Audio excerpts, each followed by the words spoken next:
بخاری شریف میں بہت لمبی روایت میں اس کا ایک ٹکڑا سناؤں.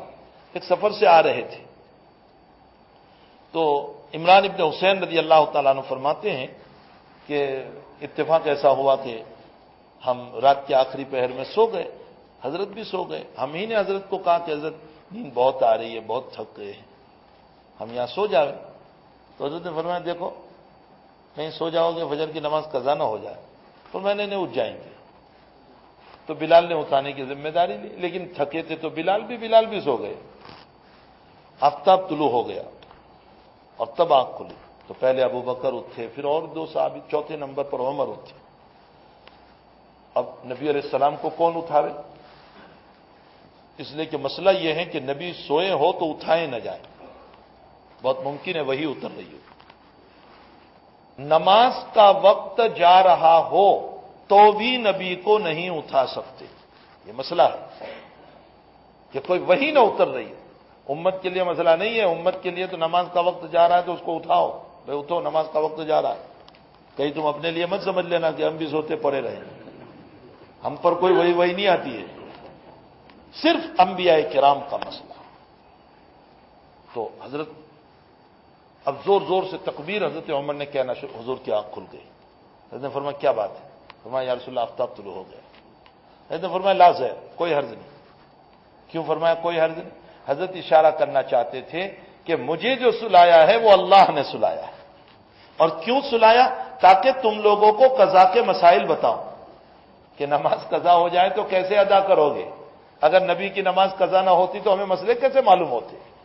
فرمایا کوئی حرج نہیں، چلو آگے لے گئے. اب وہاں پہنچے تو پانی نہیں تھا، تیمم کر کے نماز پڑھی. اس کے بعد حضرت نے فرمایا کہ ایک صاحب ادھر کونے میں بیٹھے تھے، وہ عمران ابن حسین ہی تھے. ان سے فرمایا تم نے کیوں نماز نہیں پڑھی؟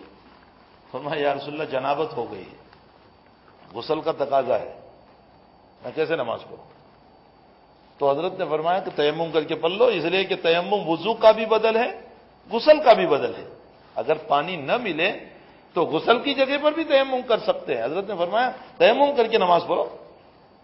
اس کے بعد حضرت علی کو اور عمران ابن حسین دونوں کو، یا اور کوئی صحابی ہے، ان دونوں کو آ کے اچھا جاؤ پانی تلاش کر کے لاؤ، کہیں پینے کی بھی تو ہم کو ضرورت ہے، جاؤ پانی تلاش. وہ دونوں نکلے. میں صرف ایک چھوٹی سی بات بتانا چاہتا ہوں، یہ بہت لمبی روایت ہے، یہ بخاری شریف کی روایت. دونوں گئے. ایک عورت ملی اونٹنی پر پانی کے مشکیزیں لٹکا کر آ رہی تھی. تو حضرت علی نے پوچھا کہ پانی کہاں سے لائی تاکہ ہم بھی وہاں جا کر کے بھر کر لے آئیں. تو اس عورت نے کہا کہ کل اس وقت میں پانی لے کر چلی تھی، اتنا دور پانی ہے، کل چلی تھی تو آج یہاں پہنچی ہوں. اب یہ لوگ تو اتنے دور جا نہیں سکتے تھے. تو اس عورت سے کہا کہ اچھا تیرا پانی لے چل محمد صلی اللہ علیہ وسلم کے پاس. تو وہ کہنے لگی کہ کون محمد صلی اللہ علیہ وسلم؟ وہ وہی جو صابی بن گیا ہے. اس زمانے میں مسلمانوں کو صابی کہتے تھے.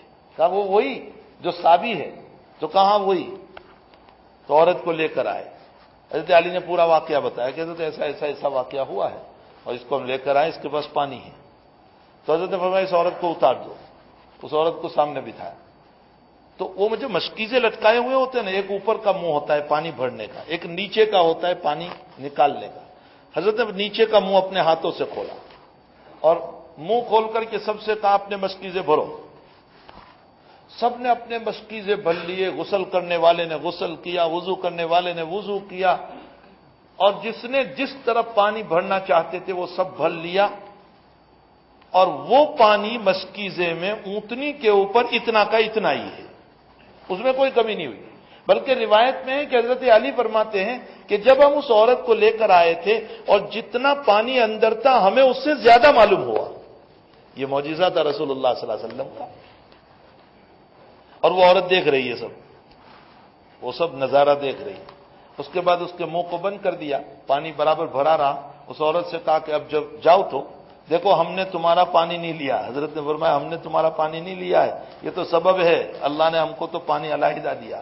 لیکن حضرت نے فرمایا کہ اس کا پانی سبب بنا نا تو اس کو کچھ ہدیہ دو.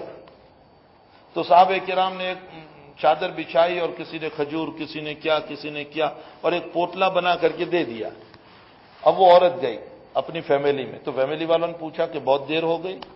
تو کہا بیچ میں صابی مل گیا تھا، یعنی محمد صلی اللہ علیہ وسلم دو باتوں میں سے ایک ہے، اس نے یوں انگلی کی، دو باتوں میں سے ایک ہے، یا تو وہ جادوگر ہے یعنی محمد صلی اللہ علیہ وسلم کہ پانی اتنا ہی اور اس کو نہ معلوم کہاں سے پانی مل رہا تھا، یا پھر وہ سچا نبی ہے، دو میں سے ایک بات۔